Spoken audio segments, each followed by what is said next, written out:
always concentrating on the big packages, but for example, on the shadow fleet.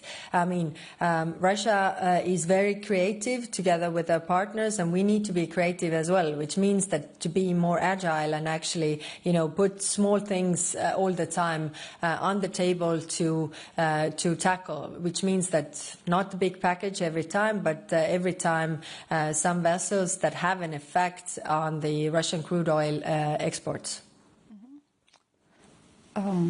Julia.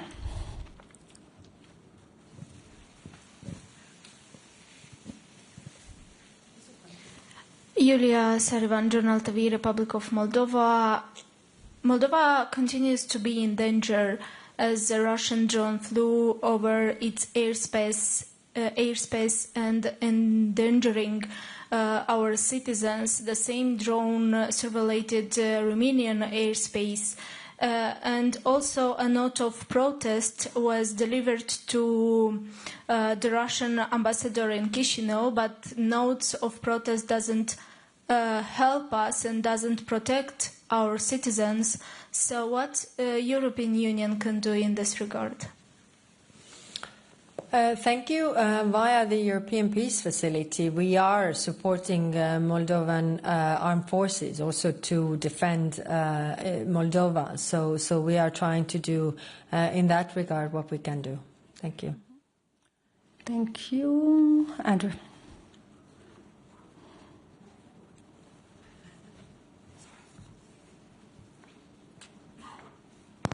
Thank you. Andrew Gray from Reuters.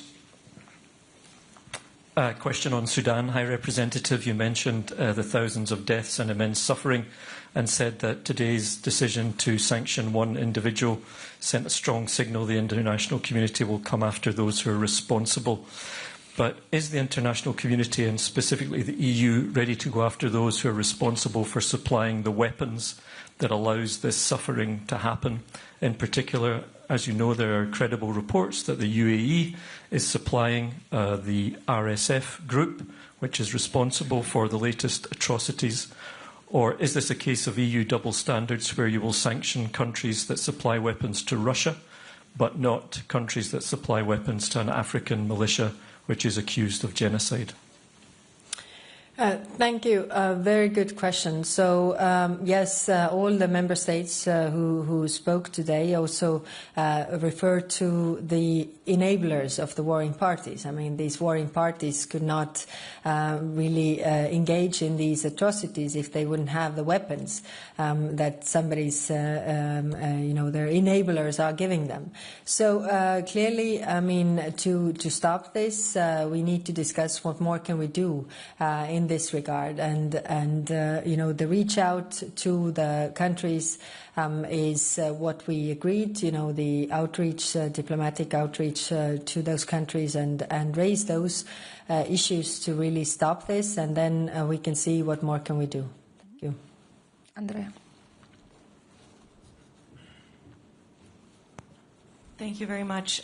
It appears that, I want to come back to Ukraine, it appears that President Zelenskiy is under pressure to actually accept this plan we have been talking about. What exactly, if anything, have you discussed in order to help him resist this pressure in particular? Thank you. Thank you. First, we discussed that the pressure should be on the aggressor. I mean, we haven't seen one single concession from Russian side, and they are the ones who have started this war. They are the ones who have invaded another country. They are the ones who are doing the killings of the civilians in Ukraine. So, they can also stop this war immediately. And that's why, our approach is to put the pressure on the aggressor to really stop this.